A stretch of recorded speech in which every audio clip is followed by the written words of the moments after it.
Okay. Ooh, waking up early. Whoa, what is this? Didn't really sleep, but this looks really pretty. Ooh, look at that. Wait, that looks super familiar. No. Oh my god!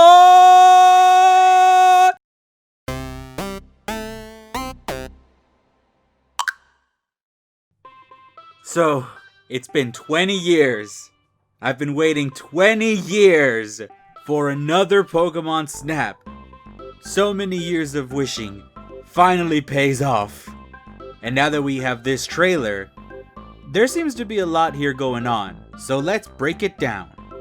The trailer opens with a shot of Bouffalante and some Vivians kind of minding their own business on these plains that we're gonna be seeing more and more as the trailer goes on.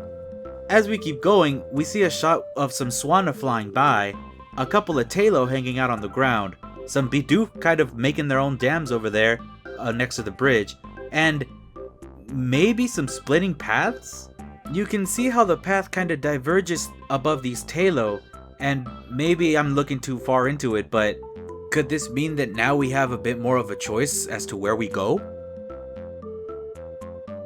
We next get to see just how grand some of these new Pokemon models are gonna look as a true-to-life Wailord breaches its way out of the ocean, surrounded by a couple of Pelipers.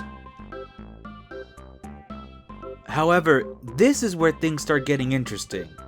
First, we see a Pikachu, and off in the distance we can spot a Crabrawler. And over there, hiding amongst the palm trees, we can spot an Exeggutor. And there's also a Sunfisk soaking in the sun on the sandy shore. With Exeggutor and Sunfisk being here on the same screen though, it does kind of make me wonder, are we going to be able to see regional variants in this game? But did you notice this? That's a weird looking Pokemon, right? Well, that's because it's not a Pokemon. It's a crystal? The last time I saw something like this, I was playing a JRPG and wishing I had some gravity-defying hair. But what could this be in the context of Pokemon Snap? A save point? A load point? A checkpoint? Do you get my point? Another weird thing is, if we look over here, we can see a shovel. And I'm not saying this is a Pokemon, but I am. See, I thought this shovel looked familiar, and then I remembered, that's Sandygast's shovel, the one that's always on top of their head. So, could we maybe see a Sandygast appear if we throw some sort of pester ball thing at it? After all, the next shot shows Pikachu being lured with and munching down on an apple, so I think it's safe to assume that some, if not all of the staples make a return. And in this short scene, we see a Caterpie both on the ground and up in the branches.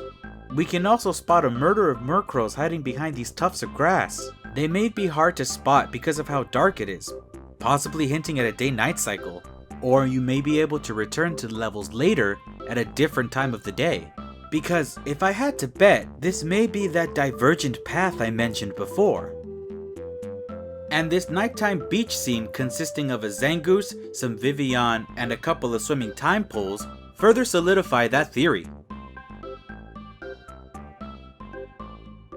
Then there's this next scene with some Drifblim drifting by, some Laprases in the background, and most notably, this Primarina swimming by.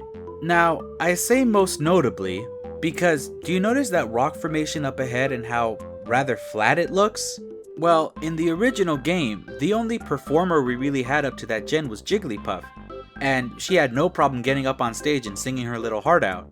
And this could be a mirror of that moment, since Primarina is known to be quite the performer, and she seems to be making her way up on that stage. But if a song isn't your speed, how about a light show? See, on the Pokemon website, we get a different screenshot of this moment, and in the distance, do you see that blue light beam? What could that be? Well, I think I have a theory on that, but more on it later. Here we have a pretty lively shot of some Wingull, a Sharpedo, and some Finneon under the sea. Plus, we get a short glimpse of another Lapras at the end of this scene.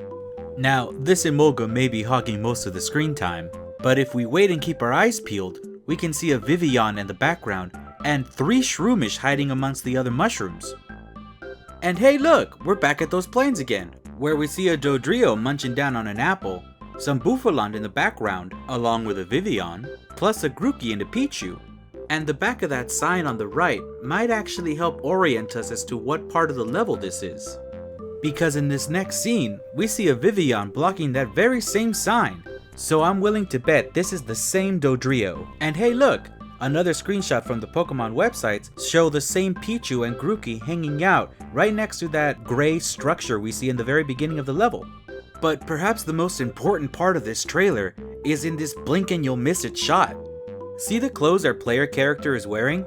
Well, apart from being quite fashionable, they're also marked with this flower-looking insignia that could possibly be the insignia of the person or company that's funding this safari. But more than that, it could possibly give us a hint at what the story is this time around, or at least the mechanics of this game. I'll explain why in a bit. These next scenes show us some of the amazing personalities, animations, and interactions that these Pokemon can have. I mean, just look at this chunky Blastoise. And if we look at this scene, apart from some hidden ducklet back there, we can see that this Magikarp was likely lured by that apple that the player threw, which in turn lured that Pidgeot to scoop it up. But this next scene, oh boy, this next scene is jam-packed with information. See, here we seemingly see a Pichu and a Scorbunny stuck between what appears to be a territorial dispute between the Torterra and Dodrio. But see how uniquely shaped and textured the bonsai trees on top of Torterra are? Well, we've seen those trees before. In that scene Emolga tried to hog, and he almost got away with it. Almost. But I've kept you waiting long enough. Time for that theory. See that weird looking blue flower right in the middle? I think this is what the Torterra are trying to defend. And why? Well, this blue flower, or more likely one similar to it, is likely the cause of that blue beam we saw earlier. And where else do we see a flower? Right on our player's clothes. And apart from the blue flowers, we also see these very strange looking pink flowers. And if we look closely at the one at the very end of the trailer, it looks like it's spewing out some sort of spores. Or maybe it just finished firing off a beam? Whatever the case may be with this game, hey look, a Comfey. I can't wait to get my hands on it. And you know I'll be posting some of my best pictures on my Twitter and Instagram. Wonderful!